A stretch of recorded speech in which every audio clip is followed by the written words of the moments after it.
কনকনে ঠান্ডায় যদি থাকে গরম গরম ফুলকো লুচি আর ঘুগনি, খেতে কিন্তু ভীষণ মজা লাগে। নমস্কার বন্ধুরা, চলে এলাম রান্নাঘরে শর্মা কিচেনে। সকলকে স্বাগত। নতুন একটা ভিডিও নিয়ে চলে এলাম, আপনারা দেখতে থাকুন।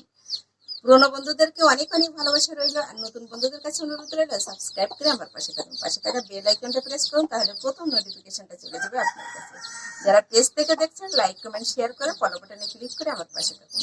তাহলে চলুন বন্ধুরা, রেসিপিটা শুরু করা যাক।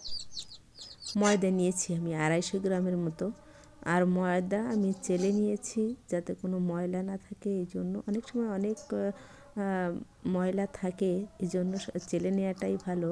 আর নিয়েছি আমি কালো জিরা, কালো জিরাটা দিয়ে সুন্দরভাবে মিশিয়ে নিয়ে নিলাম। এখন আমি একটু তেল দিয়ে দিব, আর সাদা তেলটা দিব। আপনারা সাদা তেল দিতে পারেন, ঘিও দিতে পারেন।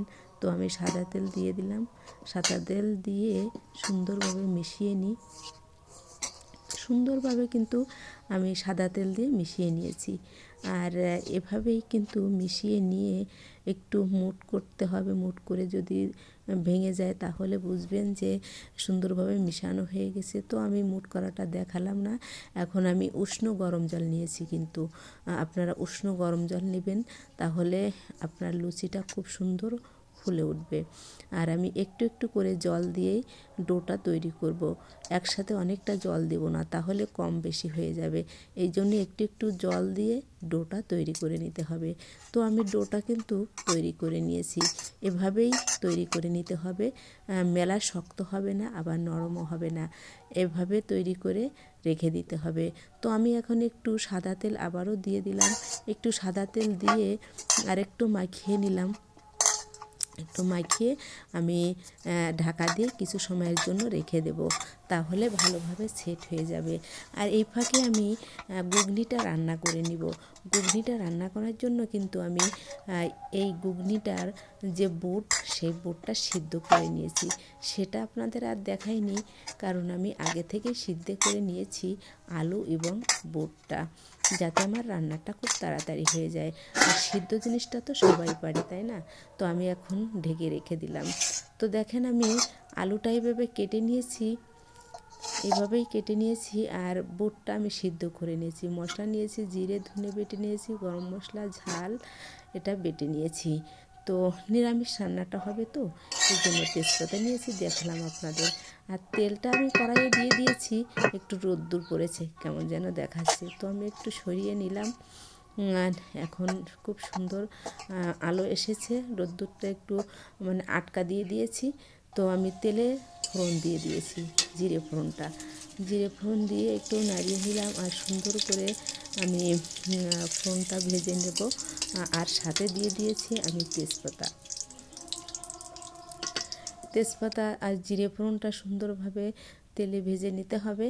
তো আমার ভাজা হয়ে গেছে। এখন বেটে রাখা জিরে ধনে আর শুকনো ঝালটা দিয়ে দিলাম আদা, আর সাথে আমি তেজপাতা তো আগেই দিয়ে দিয়েছি। এখন একটু জল দিয়ে কষিয়ে নেব মশলাটা। জল দিয়ে কষিয়ে নিচ্ছি আমি। একটু জল দিয়ে কষিয়ে নিলে তেলটা আর টেনে নেয় না, আর মশলাটাও কিন্তু খুব সুন্দর কষিয়ে নেওয়া যায়, একটুও পুড়ে যায় না। তাই আমি সব সময় মশলাটা এই জল দিয়েই কষিয়ে নিই, মানে তেলের ভিতরে জল দিই, তারপরে কষিয়ে নিই। তো আমি পরিমাণ মতন হলুদটা দিয়ে দিলাম, আর দিয়ে দিলাম পরিমাণ মতন লবণ দিয়ে এখন সুন্দরভাবে নেড়ে চেড়ে মশলাটাকে কষিয়ে নিলাম। মশলাটা আমার কষা হয়ে গেল। দেখেন মশলা থেকে তেল ছেড়ে দিয়েছে।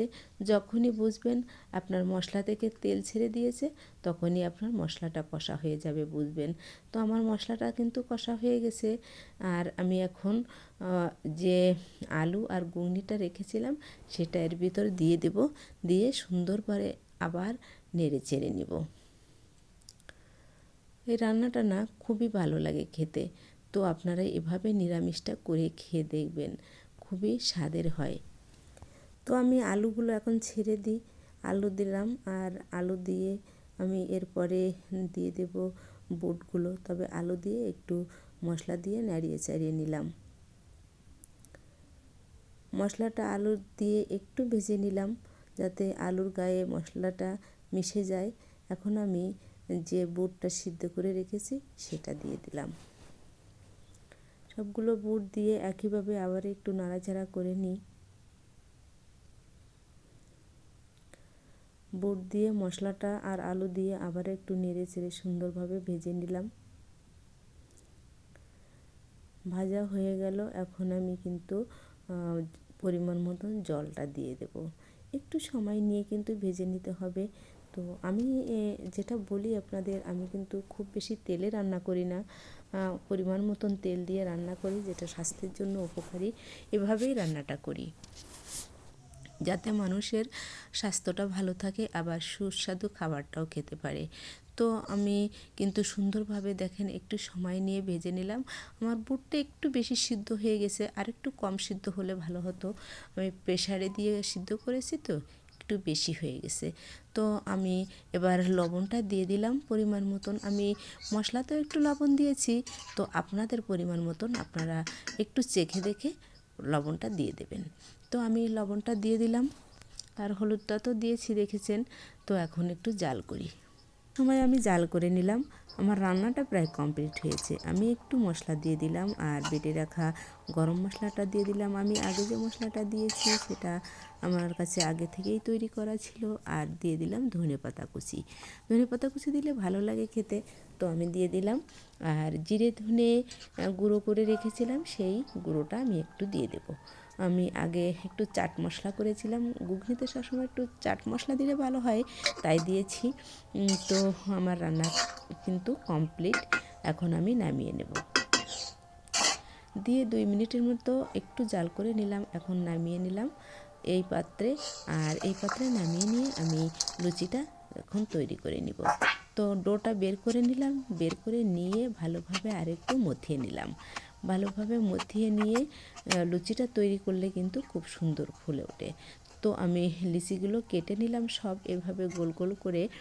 সবগুলো লিচি কেটে আগে তৈরি করে নিলাম, তাহলে বেলতে খুব সুবিধা হবে। তো দেখেন আমি লিচিগুলো কেটে নিয়ে বেলুনিতে তেল মাখিয়ে নিয়েছি। আর বেলুনিতে তেল মাখিয়ে নিয়ে লুচিগুলো আমি তৈরি করে নিই। সবগুলো লুচি একে একে তৈরি করে নিলাম। আর আমি এখন কড়াইটা কিন্তু আগে থেকে উনুনে রেখেছি, আর কড়াইয়ে তেলটা দিয়ে দেবো।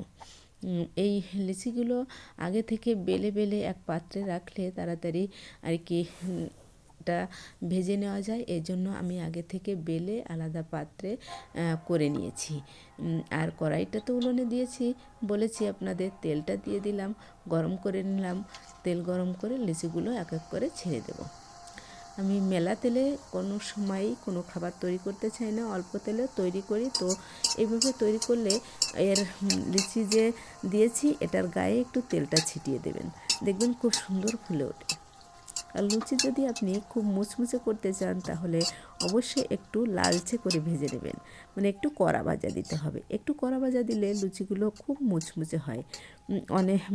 অনেক দিন বলতে আপনি 2 দিন ধরে এই মুচমুচে ভাবটা আপনার লুচিতে অবশ্যই থাকবে এমনিতে রেখে দিলে। তো আমি সেভাবেই মুচমুচে করে ভেজে নিলাম। আর একটু লাল লাল ঘিয়ে ঘিয়ে কালার হয়, এরকম মুচমুচে ভাজতে গেলে দেখেন এভাবেই আমি কিন্তু উঠিয়ে নেব। সবগুলোই তৈরি করা হয়ে গেল। আর দেখেন লুচি আর ঘুগনিটা নিয়েছি, খেতে কিন্তু ভীষণ মজা। এভাবে আপনারা অবশ্যই তৈরি করে খেয়ে আমাকে কমেন্ট